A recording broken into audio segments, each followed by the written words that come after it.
and I am the event manager with the Health Collaborative.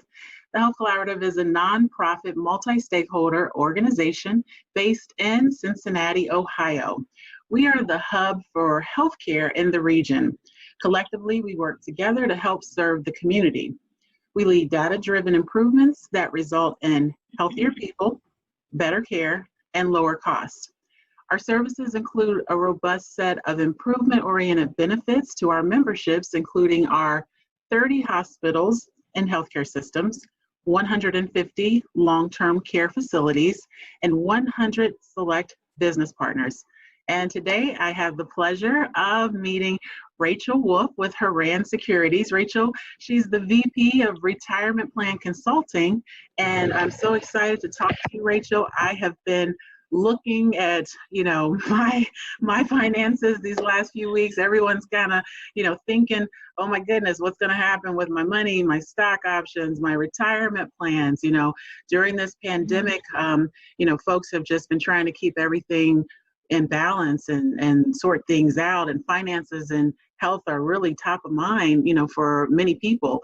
So how can people, tap into the guidance and the resources that your company, HORAN Securities, offers?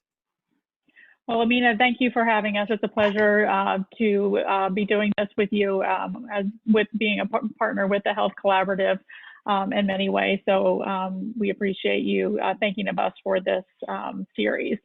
So yeah, this is kind of, a crazy time for people, and people are asking questions like, what do I do? And when we're working with clients, we're working at both the employer level as well as the employees of those employers. But we quickly recognized that our clients had been inundated with a lot of information from all different sources, which became very overwhelming for people. So HORAN, in conjunction with some other professional partnerships that we have out there, such as the Health Collaborative and others, have created a HORAN Resource Center that will help people navigate what's most important to them, and to have it all in one place, whether you are an employer or an employee, and depending on what challenges you're facing. That includes a series of webinars. We've held webinars for medical, financial, and employment type of issues, along with white papers and other reference type of materials. I don't know how you'll put this up, but the HORANAssociates.com/newsroom is where you would find that information. Say that one more time, Rachele.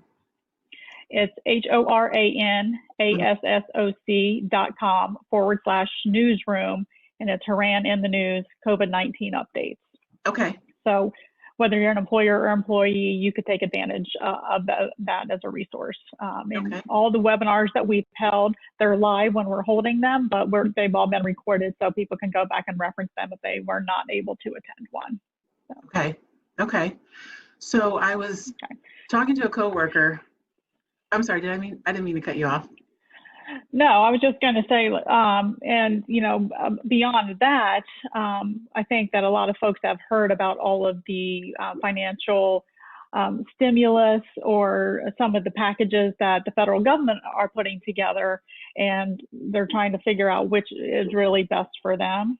Right. So one of the pieces of legislation that really affects retirement plans specifically was a portion of it called the CARES Act. We've heard all these different acronyms and stuff from a lot of different resources that the government is providing. But the CARES Act was passed on March 27th, and that allows for plans that are companies that sponsor retirement plans, if they choose to add options to their plan for their employees to be able to access retirement monies that would not normally be available at this time. But those monies would be able to come out of their retirement accounts if they are specifically facing financial hardships related to COVID-19. There's a lot more detail on that resource center that I provided you previously, but the three highlights that we have seen the most are there's a withdrawal option if a plan adopted it that would now be available for folks. up to $100,000 to be able to be taken out of their retirement plan to help them through this. But they do have to attest to being affected directly by COVID-19. Now, from a HIPAA perspective, the questions aren't asked on whether they've been tested positive or anything, but if they've been diagnosed, or a spouse or a dependent has been diagnosed, or they've been laid off or had reduced hours or something where they're in a financial position, they may be able to access that. Okay. Now, that is able to come out penalty free, because generally if you're younger than 59 and a half and you try to access your accounts, you get an additional 10% penalty. So that penalty does not apply in this situation. However, taxes do. So something for folks to consider right there. Okay. And then for folks that are over 70 and a half or now 72,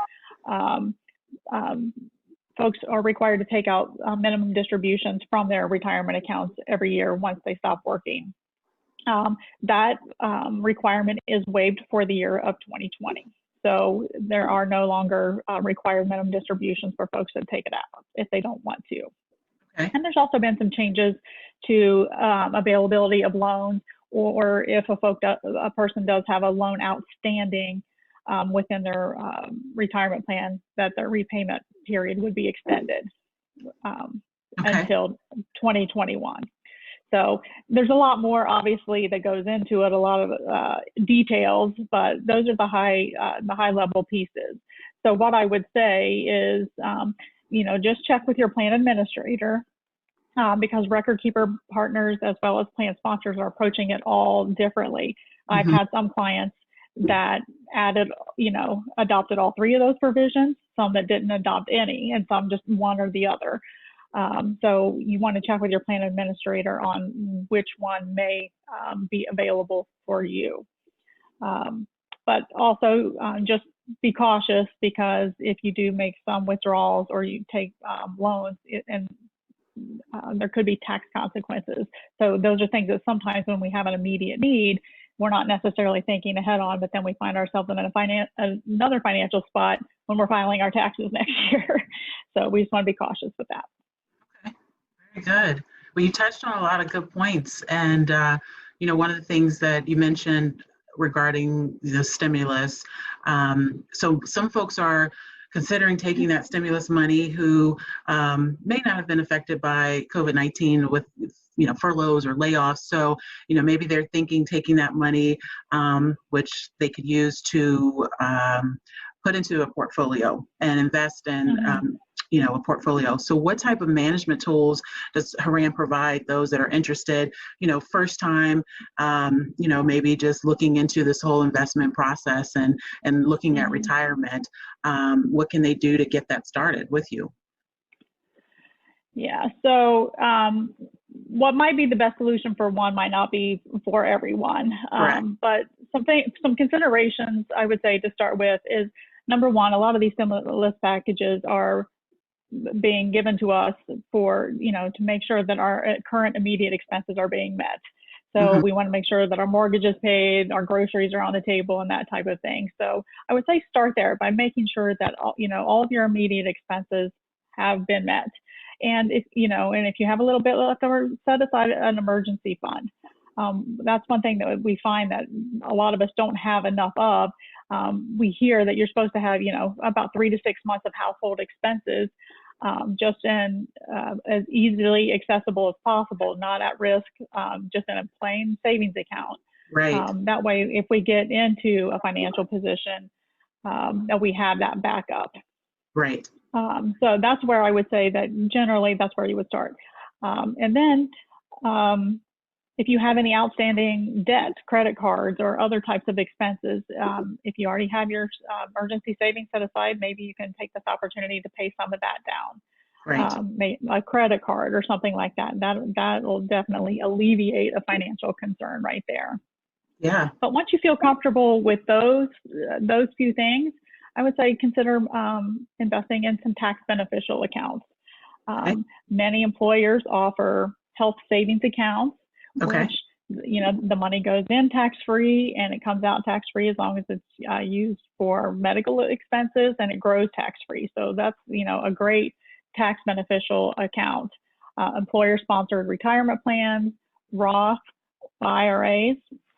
So, you can provide, and if you're putting in those, you're putting it in payroll to payroll period. So you're doing it in smaller increments over time, which will allow you to be able to take advantage of a concept that we call dollar cost averaging throughout the year, because the market, cycles up and down all the time. So sometimes we're buying higher and sometimes we're buying lower, but the dollar cost averaging averages that out. In addition, and like a lot of the employer sponsored plans, like an HSA, 403b, 401k, if your employer matches, that is a great opportunity to be able to put a little bit more tax beneficial money in there and then get that company match on top of that, which may help your dollar go a little bit further too. Definitely. Yeah. Okay. Great information. So those that were looking to retire in the next year or 2 years, some people have concerns about, now's probably not a good time to retire. They're, maybe thinking I may need to work a little bit longer. So, this may affect their plans to go, down south and become one of those folks that live in the South for 6 months and then come back to the North, the other part of the year. The snowbirds. So what might they be thinking about for those who were considering to retire in those, next 12 to 24 months, with the economy going the way it's going right now? What are some things that you would suggest for them to think about? Well, yeah, market volatility is definitely unsettling to all of us.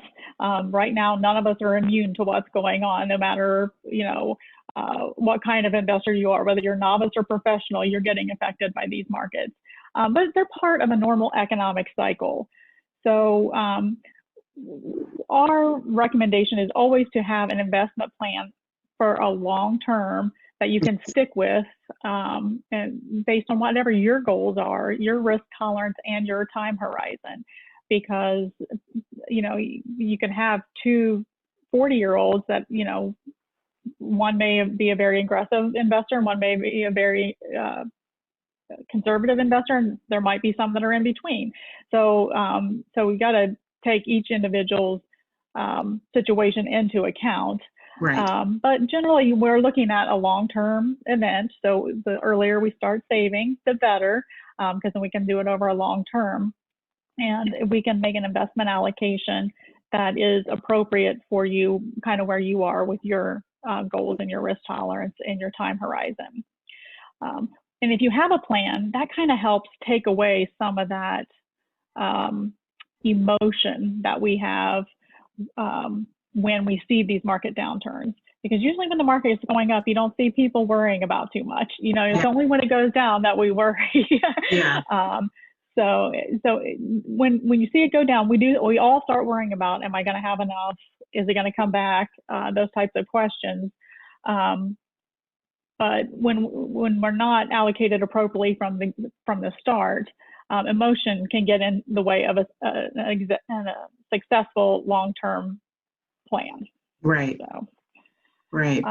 But my biggest recommendation, especially for those that are super close, is to speak with one of our certified financial planners at HORAN, Michael Hermes, who has been to the Health Collaborative a time or two with me, and he helps navigate people once they get closer to that retirement to make sure that they're on track. So I would say probably anyone 50, 55 and over would be a great candidate for him.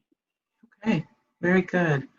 So have you seen, folks calling your offices and calling and trying to, get more information during this time? As you mentioned, emotions are kind of running high right now, and folks are kind of maybe in a panic state, thinking, oh my God, what am I going to do? Or I don't have enough, or what's going to happen? What have you been, filtering calls like that and offering advice to folks to just, relax and, think about, hey, you've been doing what you need to do to save and invest? What are some of those calls Sure. like? Actually, luckily, a lot of them that I've been getting myself has been folks that I have worked with in the past, that we do have them on a good plan. And, even though they might be down 10 or 15%, if they have 10 more years to go, that gives you some time.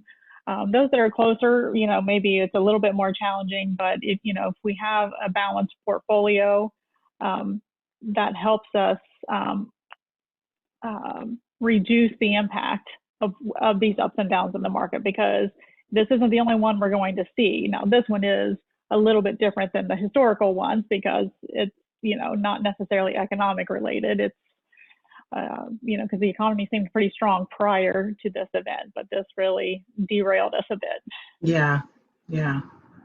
Well, Rachel, I don't want to take too much of your time. I just have one more question for you. Sure. You've, like you said earlier, you've come to the Health Collaborative and helped our team and our staff talk about their savings and retirement and what that looks like, and we certainly appreciate that. How has partnering with the Health Collaborative helped HORAN's mission and spread the knowledge about the resources you offer to the community? Yeah. So just specifically for the Health Collaborative, we partner with your team on your 403B plan, and also have presented other financial seminars such as budgeting, investing, managing debt and credit, Social Security, and we have others too. But we've been there a few times to do that. So hopefully those are meetings that your employees are enjoying as, a client, that help get them through some of these times. They're learning, little pieces as we go along to help people get more educated there.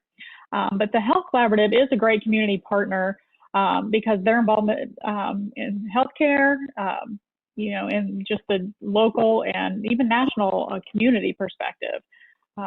We've recently partnered with Health Collaborative on the HORANalytics Data Bite, which is focused on the importance of annual primary care visits and the impact on your health plan with that. So, yeah. So we rely on you a lot to help us with, the information, that we can get together and share to get some of those statistics. Great. Well, thank you so much. And we definitely appreciate your partnership with us. It is definitely helping a tremendous amount of us, gain the knowledge and be able to plan for our futures. So we definitely appreciate that. Is there anything else, Rachel, that you would love to share with everyone in regards to, things coming up in the future, what, maybe some things folks should consider these next few months and leading up into the end of the year? Yeah, I would say probably patience is probably the hardest thing for me, but that's probably one thing that I would recommend because, at this point, when the market's already down, if we really do a lot about it now, if we weren't appropriately allocated, maybe we were too aggressive before. Right now, what we're seeing, it's just what we call a paper loss. You can see it in your account, but it's not locked in until you sell out of that and then just take, the discounted rate. So stay the course, and it may even be a potential buying opportunity with things being less expensive now than they were maybe when the market was doing fabulous last year. So. Okay. All right. Well, thank you so much, Rachel. I really appreciate your time, and we appreciate again the partnership that we have with HORAN Securities. And I'm sure we'll be seeing you again soon in our offices when everyone can convene again for some more of those important webinars and important talks that you can share. So thank you again. Absolutely. Thanks, Ameenah, to you and to the Health Collaborative for your partnership. Thank you.